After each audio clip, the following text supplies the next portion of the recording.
Hello friends, Shashi Agrawal channel के अंदर मैं doctor Shashi Agrawal welcome you all.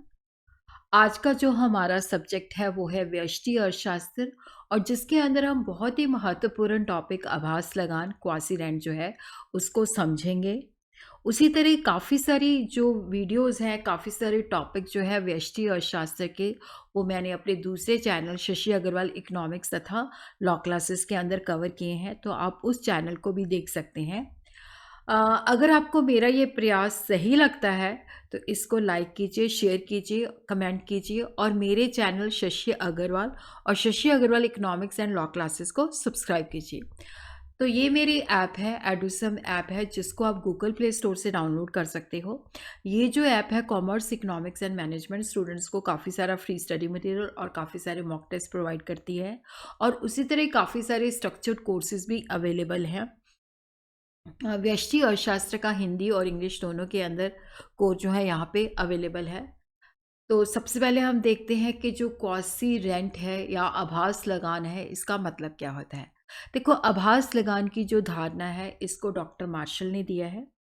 उनका ये मानना है कि जिस तरह से भूमि को लगान प्राप्त होता है, उसी तरह अल्पकाल के अंदर जो मनुष्य के द्वारा बनाए गए जो उपकरण होते हैं, साधन होते हैं, जो अतिरिक्त आय उनको प्राप्त होती है, उसको हम आभास लगान कहते हैं। मार्शल का ये मानना था कि जो आभास लगान है वो शॉर्ट रन में मिलता है, अल्पकाल में मिलता है, क्योंकि जो मनुष्य के द्वारा निर्मित साधन होते हैं, उनकी जो पूर्ति होती है अल्पकाल में स्थिर होती है, अल्पकाल में उनको हम बढ़ा नहीं सकते। तो इस वजह से क्या होता है कि उनकी पूर्ति जो स्थिर होती है, जो उनको अतिरिक्त आय प्राप्त होती है, उसको हम आभास लगान कहते हैं। क्वासी जो है लैटिन भाषा से लिया गया है, जिसका अर्थ है एज इफ। इसका मतलब हिंदी के अंदर हम ये समझ सकते हैं कि आभास लगान से मतलब है जैसा कि लगान। ये जैसा लगान होता है वैसा ही, बट ये शॉर्ट पीरियड के अंदर अवेलेबल होता है। डॉक्टर मार्शल के मुताबिक वर्तमान पुस्तक में आभास लगान का प्रयोग उस आय के लिए किया गया है जो उत्पादन के लिए मनुष्य के द्वारा बनाई गई मशीनें तथा अन्य औजारों से प्राप्त होती है।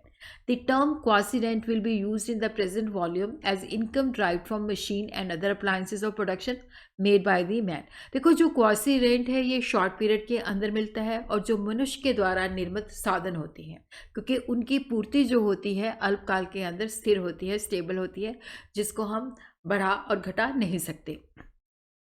मार्शल के मुताबिक भूमि को लगान इस वजह से मिलता है क्योंकि भूमि की पूर्ति जो होती है सीमित होती है और अल्पकाल के अंदर जो मनुष्य के द्वारा बनाए गए उत्पादन के साधन होते हैं उनकी भी पूर्ति जो होती है स्थिर होती है और इसलिए इन साधनों को जो अल्पकाल के अंदर अतिरिक्त आय प्राप्त होती है वो लगान जैसी होती है, जिसको हम आभास लगान कहते हैं। देखो, दीर्घकाल में क्या होता है कि जो मनुष्य के द्वारा बनाए गए साधन, मशीनें, औजारें होती हैं, उनको हम लगान नहीं कह सकते, क्योंकि दीर्घकाल में उनकी पूर्ति को उनकी मांग के अंदर बढ़ा सकते हैं। क्योंकि देखो, अगर उनकी मांग बढ़ती है तो जो पुरानी फर्में होती हैं उनके उत्पादन को बढ़ा देती हैं और नई फर्में एंटर हो जाती हैं, तो जिसकी वजह से दीर्घकाल में आभास लगान नहीं मिलता। मनुष्य के द्वारा बनाए गए उत्पादन के साधनों को अल्पकाल के अंदर ही आभास लगान मिलता है, परंतु कालीन मतलब जो लॉन्ग पीरियड होता है वहाँ पे ये जो आभास लगान है ख़त्म हो जाता है, क्योंकि वहाँ पे हम उसकी पूर्ति को मांग के मुताबिक बढ़ा सकते हैं। आभास लगान का जब हम विस्तृत शब्दों के अंदर अर्थ लगाते हैं तो किसी विशेष साधन से नहीं, बल्कि इसका मतलब होता है एक फर्म की कुल लागत से है। देखो, हमें पता है कि अल्पकाल के अंदर कुछ साधन जो होते हैं बंधे हुए होते हैं, फिक्स्ड होते हैं, कुछ फैक्टर जो होते हैं वेरिएबल होते हैं। तो जब हमने प्रोडक्शन बढ़ानी है तो वेरिएबल फैक्टर को हम चेंज करते हैं। तो लागत जो होती है दो प्रकार की होती है, बंधी लागत फिक्स्ड कॉस्ट तथा घटती बढ़ती लागत वेरिएबल कॉस्ट। तो अल्पकाल के अंदर एक फर्म की मांग कम होने पर उस समय तक उत्पादन करती रहती है जब तक उसको घटती बढ़ती लागतें मिलती रहती हैं। देखो, अगर मांग कम हो जाती है तो जब उसकी जो प्राइस होती है वेरिएबल कॉस्ट के बराबर होती है तब तक वो उत्पादन करती है, क्योंकि अगर वो तब तक उत्पादन करती है तो उसे सिर्फ फिक्स्ड कॉस्ट जितना, बंदी लागत जितना ही हानि उठाना पड़ता है। तो इसी प्रकार एक फर्म को अल्पकाल में अगर उसकी प्राइस जो है वेरिएबल कॉस्ट से ज़्यादा है तो उसको आभास लगान मिलता है। इसी प्रकार एक फर्म को अल्पकाल में घटती बढ़ती लागत से जितनी अधिक आय प्राप्त होती है उसे हम आभास लगान कहते हैं। देखो, जो आभास लगान है कुल आय तथा कुल घटती बढ़ती लागतों के अंतर को आभास लगान कहा जाता है। Quasi rent is equal to total revenue minus total variable cost. आभास लगान कुल आय कुल घटती बढ़ती लागतों का जो अंतर है उसको हम कहते हैं।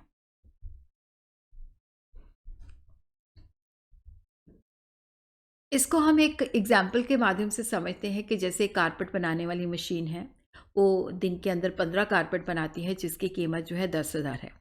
यदि कारपेट के ऊपर लगाई गई मजदूरी, कच्चा माल जो है कीमत जो है उसकी वेरिएबल कॉस्ट जो है 10,000 है, तो फर्म को कोई आभास लगान नहीं मिलेगा क्योंकि प्राइस यहाँ पे वेरिएबल कॉस्ट के बराबर है।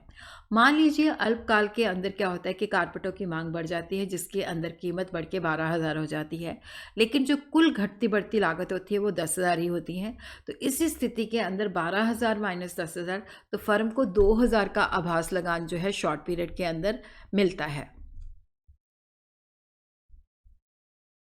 तो इसको हम एक डायग्राम के माध्यम से भी समझते हैं।